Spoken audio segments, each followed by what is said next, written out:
নমস্কার বন্ধু, আমি রানা বলছি। রানাস কিচেন অ্যান্ড গার্ডেন চ্যানেলে আপনাদের সবাইকে স্বাগত।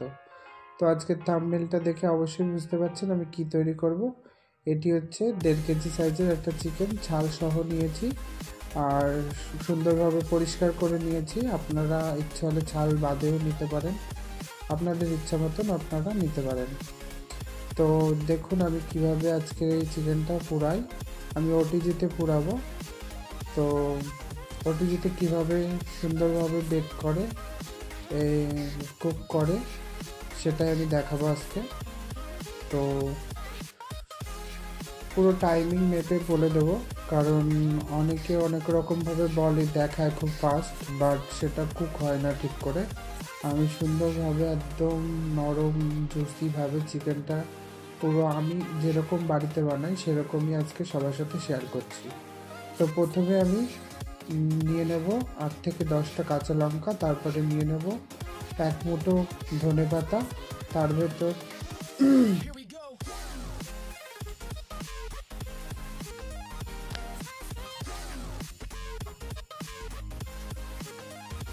ভেতর নিয়ে নেব আমার গাছ থেকে গোলমরিচ পেরেছিলাম কাঁচা, ওখান থেকে 10 থেকে 15 দানা মতন গোলমরিচ দিয়ে দেবো।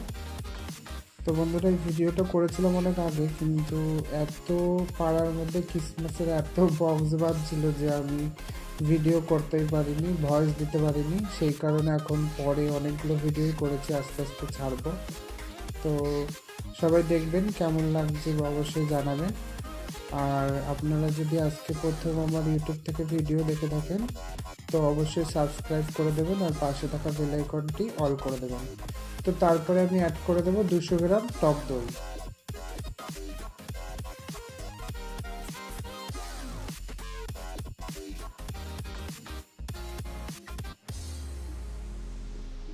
আর বন্ধুরা, আপনারা যদি এটা ফেসবুক পেজ থেকে দেখেন তাহলে অবশ্যই পেজটি লাইক এবং ফলো করে দেবেন। তারপর আমি দিয়ে দেবো 1 টেবিল স্পুন রসুন বাটা।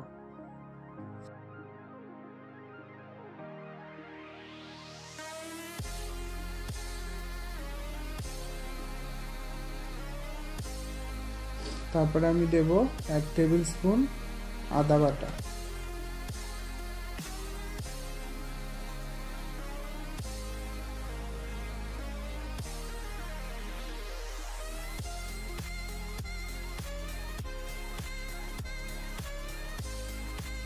তারপর আমি দেব গরম মশলার গুঁড়ো 1/2 table spoon.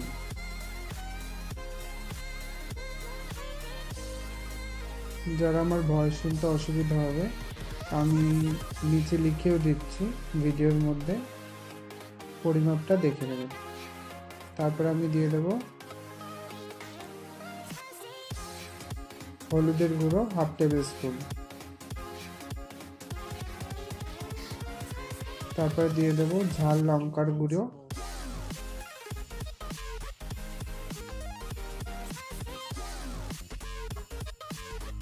1/2 table spoon.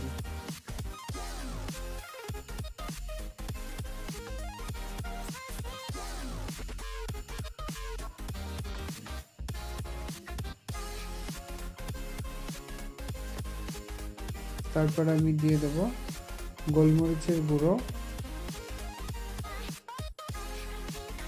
1/2 table spoon.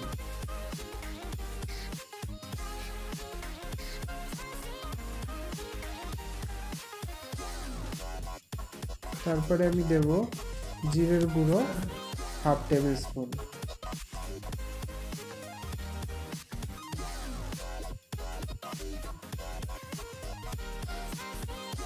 তারপর আমি একটা গোটা মিডিয়াম সাইজের পেঁয়াজ, সেটা আমি 4 ফালি করে নিয়েছিলাম, সেটাও দিয়ে দেবো মিক্সার জার। তারপর আমি দিয়ে দেব তন্দুরি চিকেন মশলা 1 টেবিল স্পুন।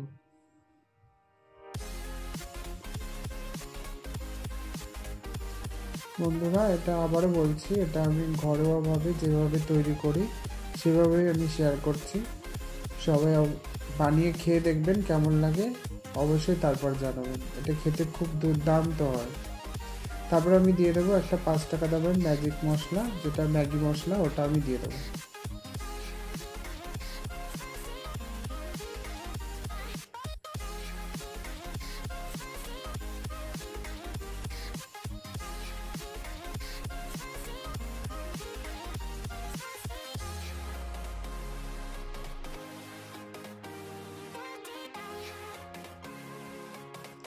তারপরে আমি মিক্সার জারটা বন্ধ করে ভালোভাবে মিহিভাবে পেস্ট করে নিয়ে আসছি। আর তার ভেতরে আমি চিকেনটা ভালোভাবে যেন মশলাগুলো ঢোকে সেই কারণে একটু চিড়ে চিড়ে নিচ্ছি, কারণ মশলাটা ঢুকলে খেতেও টেস্টি হয় আর ভালো লাগবে।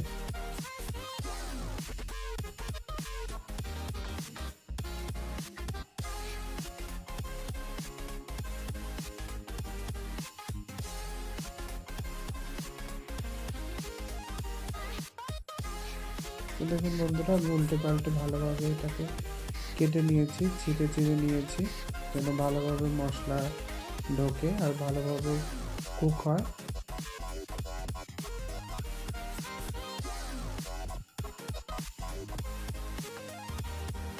তারপর আমার মিক্সিতে যে মশলাটা পেস্ট করেছি দেখুন এরকমভাবে ভালোভাবে বেটে নেবেন।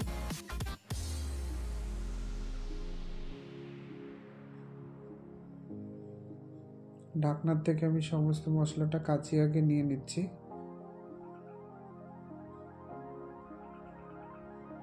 তারপরে মিক্সার জারের ভেতর আমি 50 গ্রাম মতন রিফাইন্ড অয়েল দিয়ে দিচ্ছি।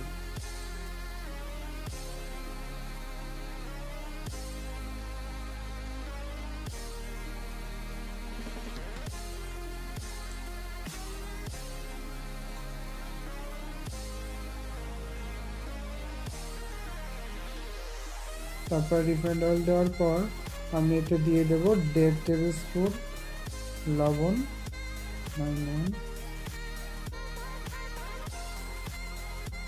দিয়ে ভালোভাবে এটা মিক্স করে নেব সমস্ত মশলার সাথে। তারপর ভালোভাবে মিক্স হয়ে গেলে আমি সুন্দরভাবে চিকেনের গায়ে এটি লাগিয়ে নেব, উল্টে পাল্টে সুন্দরভাবে ডলে ডলে মশলাটা লাগিয়ে নেব।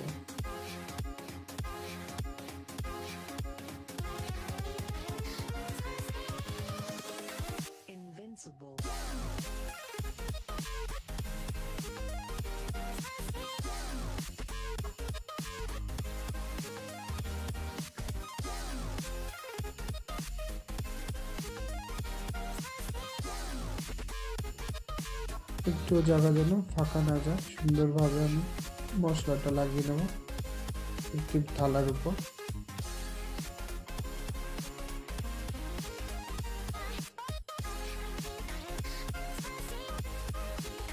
এই তন্দুরি চিকেনটা পুরো সম্পূর্ণ আলাদা লাগে খেতে আর ভীষণ টেস্ট হয়।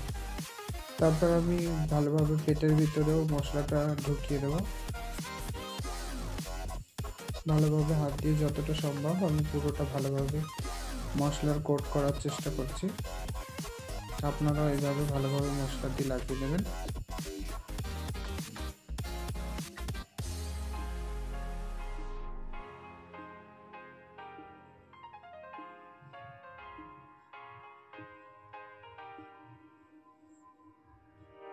যতটা মশলা ছিল সবটাই আমি কাচিয়ে চিকেনটার গায়ে লাগিয়ে দেবো।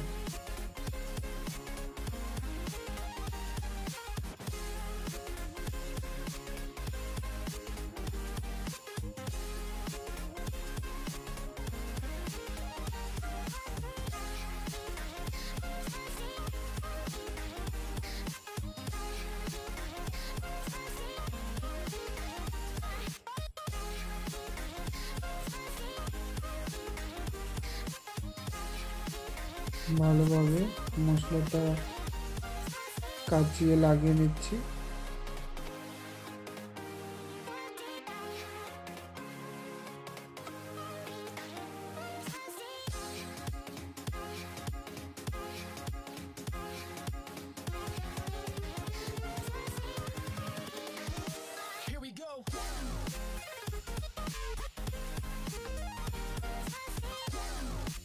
আর এইভাবে ভালোভাবে মশলার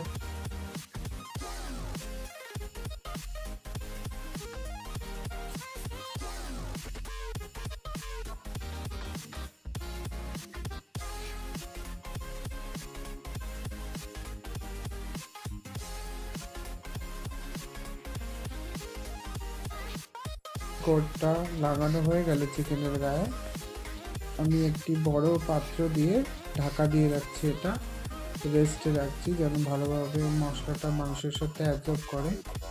আমি তারপর ফিরে আসছি 30 মিনিট পর। তো দেখুন বন্ধুরা,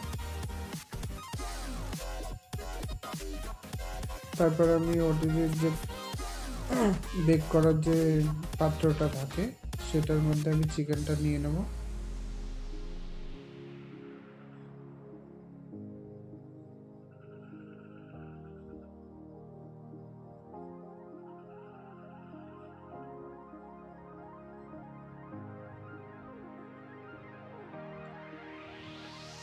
তারপর আমি এখানে 2টি মিডিয়াম সাইজের আলু স্লাইস করে কেটে নিয়েছি, আর একটা কাঁচা ডিম নিয়েছি, আর একটা টমেটো। আপনারা আপনাদের যতটা ইচ্ছে নিতে পারেন। তো কাঁচা ডিমটা আমি মুরগিটার পেটের ভেতর দিয়ে দিচ্ছি, এটা পুরো সিদ্ধ হয়ে যায় আর খেতে খুব টেস্ট হয়, কারণ এটা পোড়া হয়।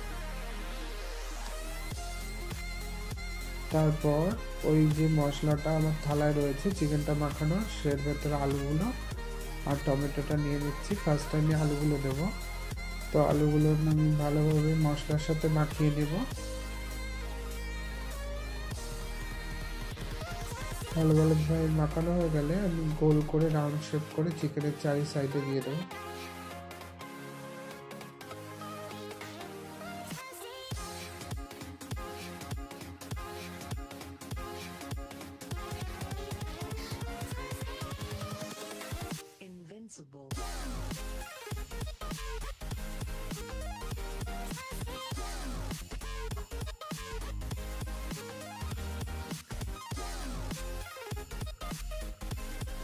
এই আলুগুলো খেতে ভীষণ টেস্টি হয়।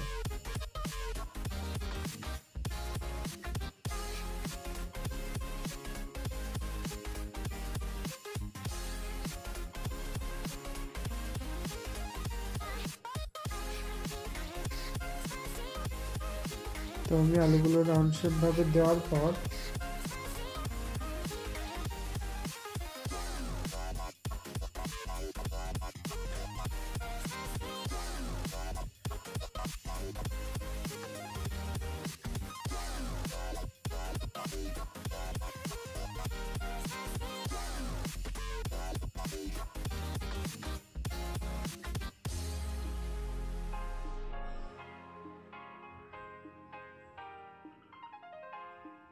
যে মশলাগুলো এক্সট্রা ছিল সেগুলো আলুর উপর চিকেনের উপর ছড়িয়ে দিচ্ছি।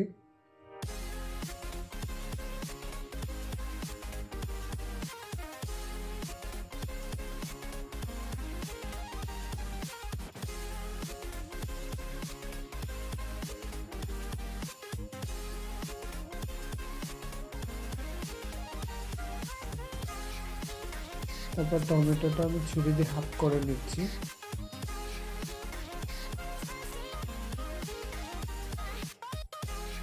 তারপর ওটাও মশলায় মাখিয়ে আমি চিকেনের পাশে রেখে দেব।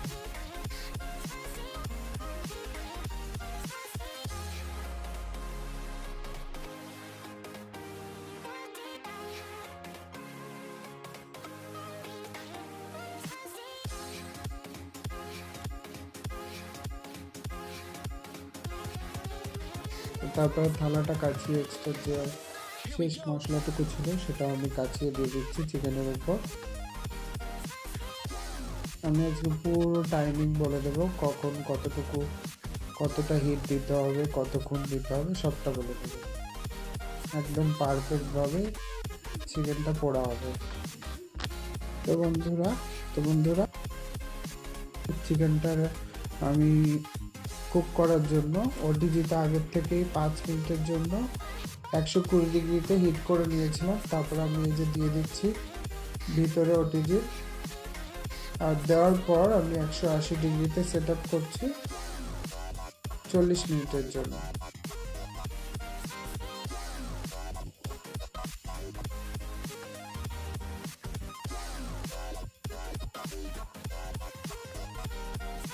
তো আমি এটা পুরো টাইমিং লেগেছিল 40 মিনিট প্লাস আরও 40 মিনিট, কারণ আমি 40 মিনিট 180 ডিগ্রিতে ফার্স্টে বেক করেছিলাম, তারপরে 40 মিনিটের জন্য আমি এটা রেখেছিলাম 120 ডিগ্রিতে। তো এই টেম্পারেচার আমি সেট করেই এটা রেডি করেছিলাম। তো তারপরে এটা জুসি আর বাইরের দিক দিয়ে খুব সুন্দর কালার এসেছিলো আর ভিতরে পুরো ভালোভাবে সিদ্ধ হয়ে গেছিলো। তো আমি এটা ফুল লুক শেষে দেখাচ্ছি যে কেমন দেখতে হয়েছিল এটা, আর খেতেও কিন্তু দুর্দান্ত হয়েছিল এটা।